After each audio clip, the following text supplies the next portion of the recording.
உங்களை என் சேனலுக்கு வரவேற்கிறேன். This video sponsored by Bymod e-shopping app.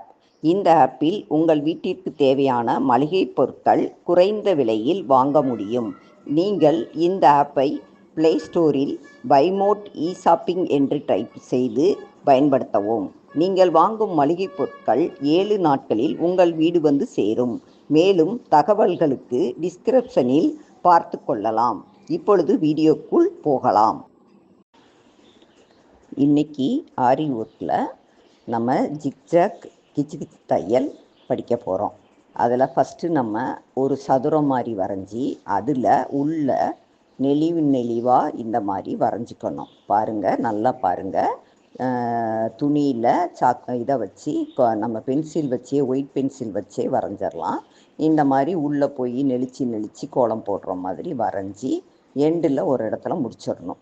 முடித்து இந்த மாதிரி வரைஞ்சி வச்சுக்கிட்டு ஃபஸ்ட்டு ஸ்டார்டிங் பாருங்கள், இந்த மாதிரி போட ஆரம்பிக்கணும். போடும்போது வந்து அந்த ஓரம் முனையாக வர்ற இடத்துல ஸ்டார்ட் பண்ணுறீங்க. பண்ணிவிட்டு வந்து செயின் போடுறீங்க. செயின் தான், ஃபுல்லாகவே செயின் தான். வரிசையாக அந்த கோட்டு மேலேயே கோட்டுக்கு தகுந்தபடி நம்ம அந்த நெளிவாக இருந்தால் அந்த நெளிவுக்கு தகுந்தபடி மெதுவாக போடணும். இப்போ நீங்கள் கொஞ்சம் கொஞ்சமாக போட்டுக்கிட்டே வர்றீங்க. அந்த நெரிசல் திரும்புகிற மாதிரி இருக்கிற இடத்துல கரெக்டாக திருப்பி கொண்டு வரணும். இந்த மாதிரி கொண்டு வந்து கொஞ்சம் கொஞ்சமாக நீங்கள் உள்ளே கொண்டு போகிறீங்க. அப்புறம் வரிசையாக டர்ன் பண்ணி உள்ளே வர்றீங்க. அடுத்து வெளியே போவீங்க. திருப்பி உள்ளே வருவீங்க. பழையபடி வெளியே போவீங்க. அதாவது அந்த நெரிசல் எப்படி இருக்கோ அதே மாதிரி கொஞ்சம் கொஞ்சமாக நீங்கள் போட்டுக்கிட்டு வரணும். போட்டு கொண்டு வந்துட்டிங்கன்னா இப்போ ஓரளவுக்கு நம்ம ஃபுல்லாக முக்கால்வாசி முடிச்சிட்டோம். அதுக்கு அடுத்து அது எண்டு எங்கே வருதோ அந்த இடத்துல நம்ம முடிக்கணும்.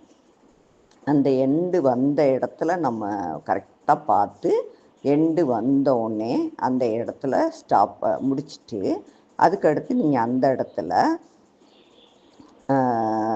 லாக் பண்ணி அதுக்கடுத்து முடிச்சு போட்டுடணும்.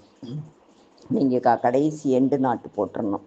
எண்டு நாட்டு போட்டு முடிச்சுட்டு அப்படியே நீங்கள் அந்த ஊசியை கட் பண்ணாமே நூலை அப்படியே நீங்கள் அந்த ஸ்கொயருக்கு சதுரத்துக்கு கொண்டு வந்துடுங்க. சதுரத்தில் ஒரு இடத்துல கொண்டு வந்து அதிலிருந்து பாருங்கள் காட்டுறோம்.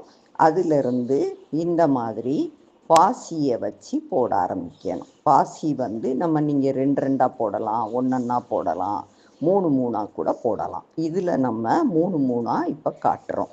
3 பார்க்கும்போது பார்த்துக்கிட்டே இப்போ போட்டுக்கிட்டே நீங்கள் வர்றீங்க. அதாவது ஒரு வரிசையாக சதுரத்தில் 4 பக்கம் இருக்கும். அந்த எண்டு முடிக்கிற இடத்துல கரெக்டாக அந்த பாசி கரெக்டாக முடிக்கணும். அதே மாதிரி ஃபுல்லாக முடித்து கடைசியில் 4வது பக்கம் வந்தோடனே நீங்கள் அந்த இடத்துல முடிச்சுட்டு எண்டு நாட்டு போட்டுடுறீங்க. இப்போ பார்த்தீங்கன்னா சுற்றி பார்த்தீங்கன்னா ரொம்ப அழகாக இருக்கும். அதாவது சுற்றி ஃபுல்லாக பீடு இருக்கும். அப்புறம் நடுவில் ஃபுல்லாக அந்த கிச்சு தையல் இருக்கும். பார்க்க ரொம்ப அழகாக இருக்கும். இந்த மாதிரி நீங்கள் போட்டு முடிச்சிடலாம். நான் அடிக்கடி போட்டு ப்ராக்டிஸ் பண்ணுங்கள். ப்ராக்டிஸ் பண்ண இது நல்லா வந்துடும். இது வரைகிறது தான் கொஞ்சம் கஷ்டம், மற்றபடி நல்லா வந்துடும்.